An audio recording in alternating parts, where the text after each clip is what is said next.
तो hello friends, स्वागत है आपका डिजिटल नॉलेज चैनल में। तो आप देख रहे हैं डिजिटल नॉलेज। तो आपको पता होगा कि कक्षा 9 की बोर्ड परीक्षा बहुत सामने है और हमें इसकी तैयारी जल्द से जल्द करनी पड़ेगी। 22 से 23 दिन आप लोग के एग्ज़ाम का बचा हुआ है। तो चलिए आज देखते हैं साइंस टर्म 1 और सेट 1 का सॉल्यूशन। और आप लोग को ये बात बता देना चाहता हूँ कि किसी भी बोर्ड परीक्षा में सेट मॉडल क्वेश्चन बहुत मायने रखता है दोस्तों। सेट मॉडल क्वेश्चन से 70 से 80% क्वेश्चन आता है। इस बार जो 2-3 दिन पहले क्लास 10 का जो परीक्षा खत्म हुई है उसमें 90% तक मॉडल सेट से क्वेश्चन मैच किया है। तो चलिए हम लोग देखते हैं आज साइंस सेट 1 का सॉल्यूशन। पिछले मैंने बार करा दिया है, तो इस बार सेट 2 का सॉल्यूशन देखते हैं। तो चलिए देखते हैं सेट 2 का सॉल्यूशन। तो चलिए शुरू करते हैं हम लोग सेट 2 का पहला सवाल। स्वचालित वाहनों में एक यंत्र लगा होता है जो उनके द्वारा तय की गई दूरी को प्रदर्शित करता है। इस यंत्र को क्या कहते हैं? तो दोस्तों सेट 1 में भी ये क्वेश्चन आ चुका था जो थोड़ा घुमा के दिया हुआ था। तो मैं चाहता हूँ कि आप सेट 1 में जाके इसे पढ़ें।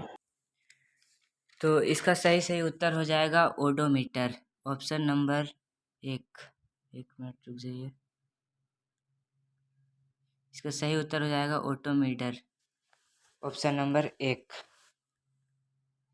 तो चलते हैं हम लोग अगले सवाल की तरफ। सरल रेखीय गति का उदाहरण है। तो सरल रेखीय गति का उदाहरण सड़क पर कार की गति का उदाहरण है। जो सड़क पर जो कार चलती है उसे ही सरल रेखीय गति कहते हैं। कार तो ऊपर नीचे नहीं ना चलता है, ऊपर एक सीधी परत पे चलता है, उसे कहते हैं सरल रेखीय गति। तो इसका उत्तर हो जाएगा ऑप्शन नंबर बी। तीसरे क्वेश्चन की तरफ चलते हैं। इकाई समय में निश्चित दिशा में तय की गई दूरी को क्या कहते हैं? तो इसे हम लोग वेग कहते हैं। जो इकाई समय जो निश्चित दिशा तय करता है उस तय की गई दूरी को वेग कहते हैं। चौथे सवाल की तरफ चलते हैं। एक समान गति की अवस्था में त्वरण होता है। त्वरण शून्य की तरह होता है। चलते हम लोग अगले सवाल की तरफ। स्वेंग कैसी राशि है? स्वेंग सदिश राशि है, सदिश राशि। ऑप्शन नंबर ए हो जाएगा इसका सही आंसर। अगले सवाल की तरफ चलते हैं। सभी वस्तुएं अपनी अवस्था में परिवर्तन का विरोध करती है, यह गुण कहलाता है। यह क्या गुण कहलाता है?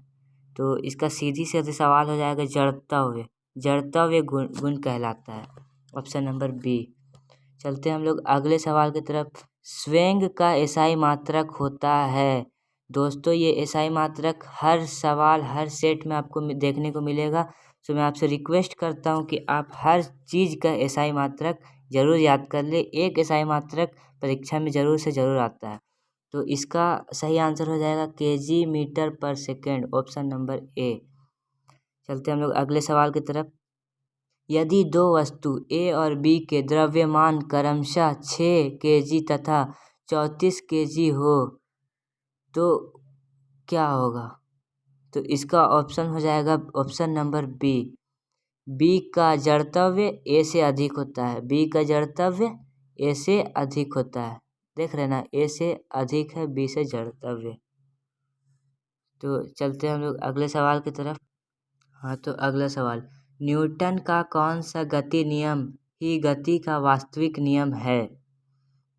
तो द्वित्व गति नियम ही न्यूटन का गति नियम है। तो इसका सीधा साधा आंसर हो जाएगा answer number B, option number B. पृथ्वी के गुरुत्व त्वरण जी का मात्रक है। मैं आपको बार बार कह रहा हूँ आप लोग को कि मात्रक अवश्य याद कर ले, मात्रक आता ही आता है। इसका सही आंसर हो जाएगा मीटर पर second square, option number B. देखते हैं हम लोग अगला सवाल। पृथ्वी सूर्य के चारों ओर चक्कर लगाती है, यह किस बल के कारण होता है? तो यह गुरुत्वाकर्षण बल के कारण होता है, ग्रेविटी फोर्स। अगला सवाल। सार्वत्रिक गुरुत्व स्थिरांक जी का एसआई मात्रक है।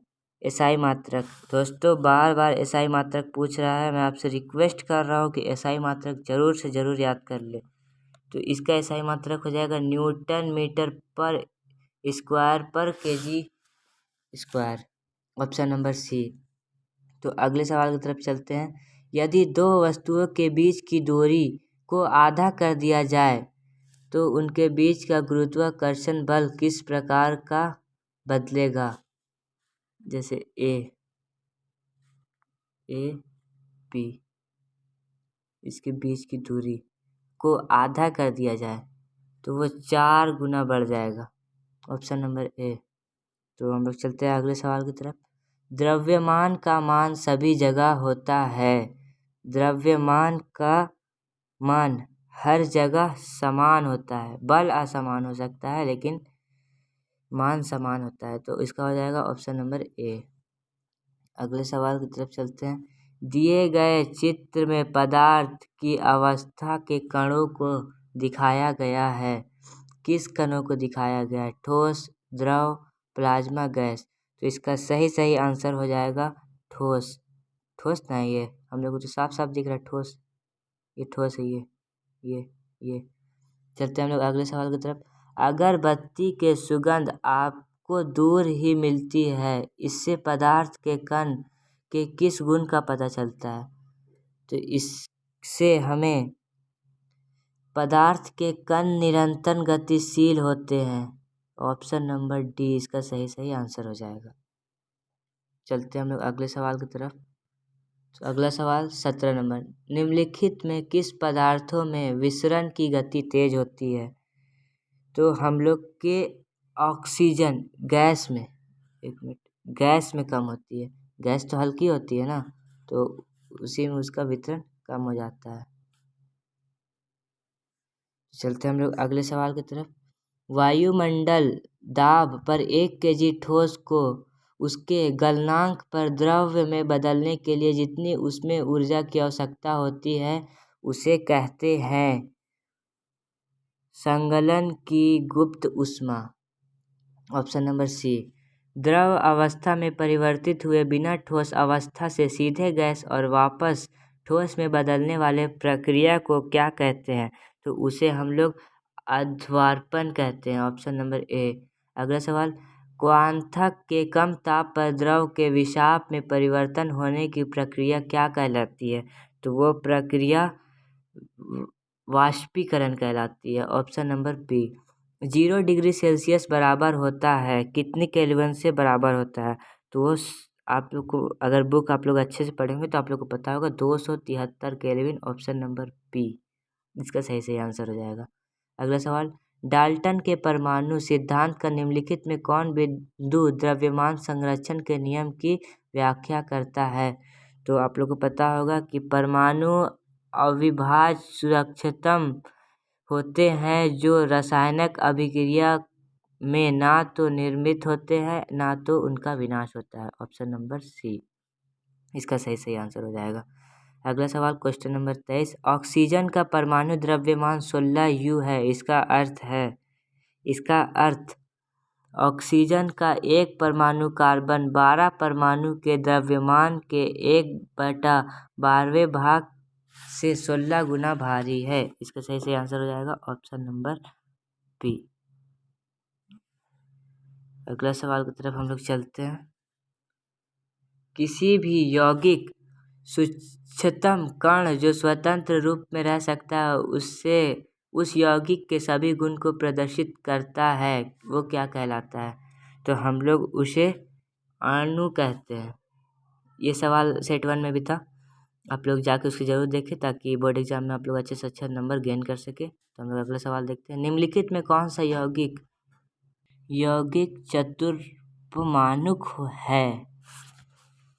निम्नलिखित में से कौन सा यौगिक चतुर्मानुक है? तो क्वेश्चन नंबर बी हो जाएगा इसका NH3 आंसर सही। अगला सवाल। 36 ग्राम जल को मोल में बदले, तो 36 ग्राम को आप मोल को बदलेंगे तो आपका आंसर आएगा 2 मोल। 5 मोल नाइट्रोजन गैस का द्रव्यमान क्या होगा?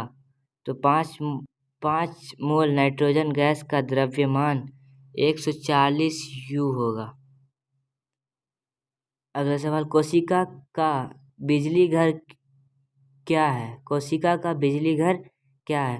तो कोशिका का बिजली घर माइटोकॉन्ड्रिया है। अगला सवाल, निम्नलिखित में किस कोशिकांग का अपना डीएनए तथा राइजोसोम होता है? तो माइटोकॉन्ड्रिया का खुद का डीएनए और लाइजोसोम खुद का डीएनए, खुद का स्पर्म होता है, इसका सब कुछ खुद का रहता है। किस कोशिकांग को आत्महत्या की थैली कहा जाता है?